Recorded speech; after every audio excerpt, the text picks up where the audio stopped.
Ladies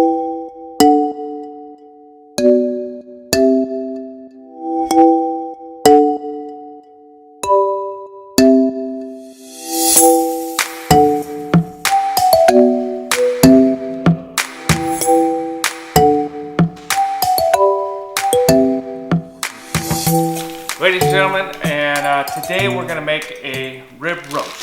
So right here we have a 2-bone rib roast. It came from a large package. If you went to a big box store, typically they'll sell a rib roast in a large package that you can cut up, throw in the freezer. We took this out of the freezer on Wednesday. It is Friday now. It's been sitting out for about an hour, so it's coming up to room temperature, getting fairly close, and it looks great. The first thing we're going to do with our rib roast is we're going to peel off some of this fat, excess fat. You can see there's a couple pockets here, and this is a really thick area right here. We're just going to trim that off. See that? We're dripping. We just don't want to have too much fat when this meat comes off. It's going to be greasy and slimy, and it won't crisp up as nicely if we don't trim off some of it. We want to keep a lot of it on there just to make sure it does sink back into the meat. So we got a nice little piece, a thin layer right there. That's kind of what we're looking for right in here. It's also fairly thick. You can see this cut, or this cow, had a lot of fat on it. All right, so we're going to prepare our ribeye for the grill outside, and the grill is already on. It's coming up to temperature. We'll when we take this outside, I'm sure it'll be at temperature, but I'm going to use a whole bunch of garlic. So you saw how I just pressed the garlic down. I'm going to get that one peeled. I'm not worried about making these like little tiny fine grain pieces or anything like that. I just want to get some garlic on the meat. Basically, it's going to brown up, cook off, but it's going to leave some flavor on that meat. I'm also going to use some ground garlic right here, some garlic powder, as well as some granulated onion for preparing this. To make sure everything adheres to the meat, we're going to put a little bit of olive oil around the beef as well. So I'm out here in the front yard. I got a small rosemary. Mostly it's staying small just because I use a lot of rosemary in most of the things that we cook. So I'm just going to grab one here, go to another plant over here, and another piece of rosemary. For the rosemary sprigs, I'm going to just blend that in with the garlic. Just trying to get a little flavor on the meat. It's going to have plenty of flavor. It's a ribeye, but we like garlic and rosemary. Alright, so we have garlic, rosemary. I'm going to add a little bit of granulated onion powder. So this is garlic powder right there. And then I'm just going to make this so when I put it on the meat, it'll be even. So I just want to make sure when I throw it on the meat that it's an even spread. Olive oil on there. Mix that around. Flip that over. Put some there. Remember, it's Friday night. Guests are coming later, and we have very limited amount of time. So we're not going to do this pretty, but it's still going to come out fantastic. All right. We're ready to put some salt. Lots of salt.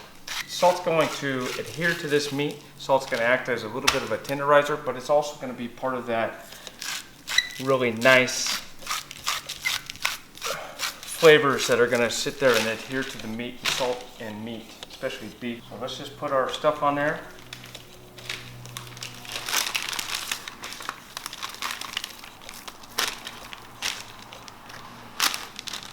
All right, we got our garlic powder, our onion powder, our garlic pieces, our rosemary. And now it's about ready. So now that this piece is warmed up, it's really getting to be a little bit soggy and stuff, and I think I want it to cook just like that. So I'm going to press it together right there. So I'm going to go ahead and use baking twine. All right, so I'm going to go ahead and put the baking twine on there.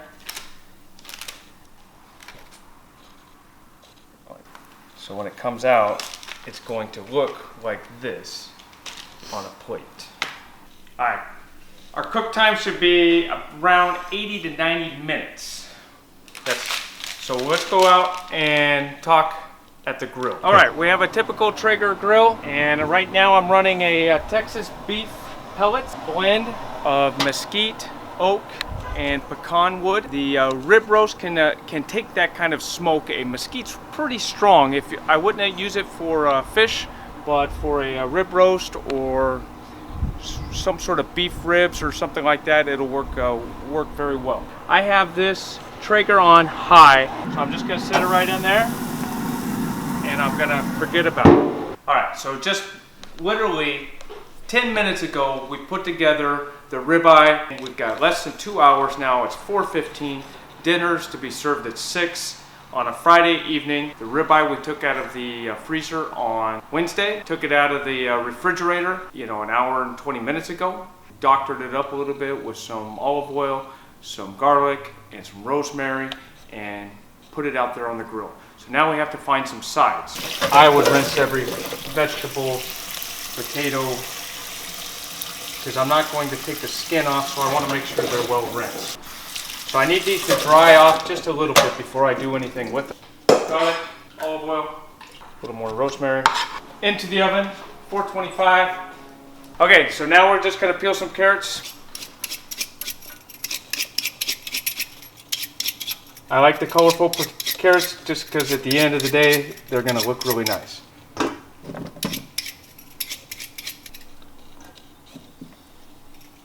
All right, carrots are peeled. Now I'm just going to slice them up. Kind of the plan is to basically roast them in the oven just like the potatoes. But a little thick here, so see, that's what I mean about presentation. That's a beautiful carrot, right? It's got a nice color to it. People are going to like that. I like that. Put the carrots in with the olive oil.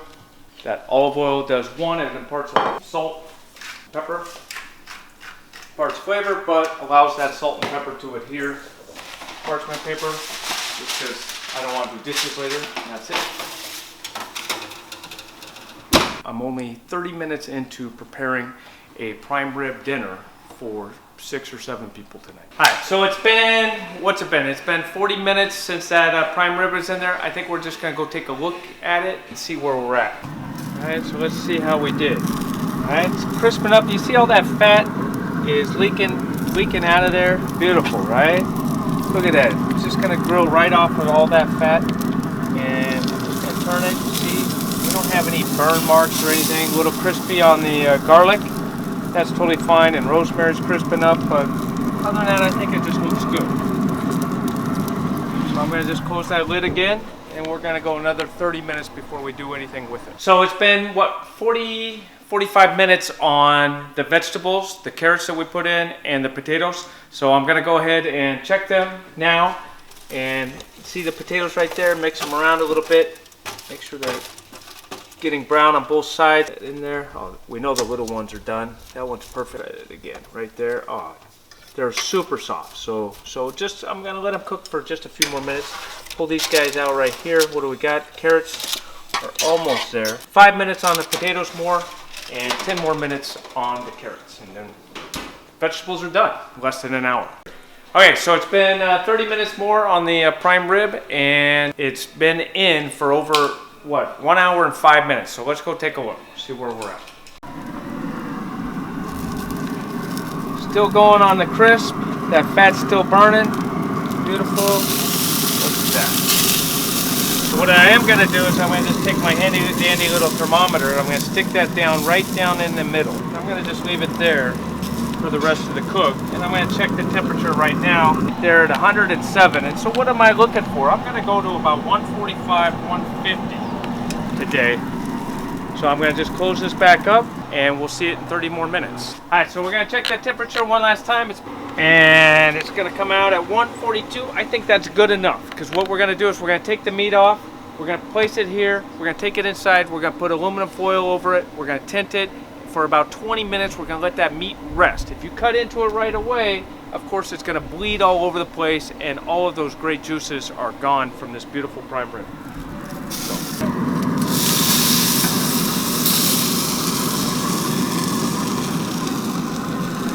So you can see that shape held together just by putting that twine on there. We'll let it rest with the twine in there, and then when we when we want it ready for cutting it up. The shape of the meat is perfect. Got a little bit of black down there on the bone.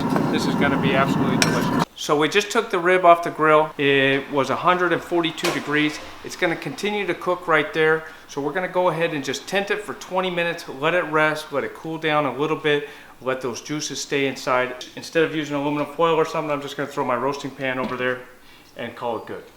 All right, folks, I think it's been about 15 minutes, 20 minutes. Let's take a look at what we've got.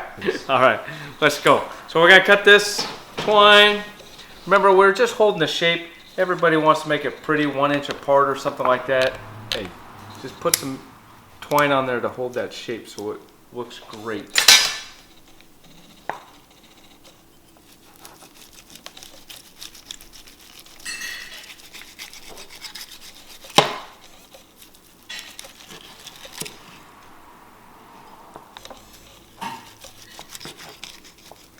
And you notice when we cut into that, all that juice is still right there. Look at that. It didn't fall out or something. That's why you have to really make sure that you let your meat rest after cutting it. Now look at, this is the best part right here, these ends.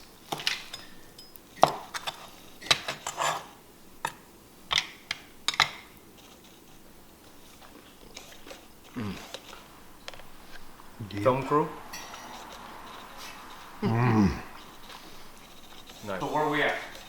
It is now 6:30. It started at 4 p.m. So remember, at 3 p.m. I got home. I took the meat out of the refrigerator, put it right here so it would rest and bring up to room temperature. At 4 o'clock, we doctored it up with some garlic, some rosemary, and some olive oil, and put that in there. We used a little bit of garlic powder also, a little bit of onion powder, just to make sure we get a nice little crust on the outside. Threw it right there on the grill on high.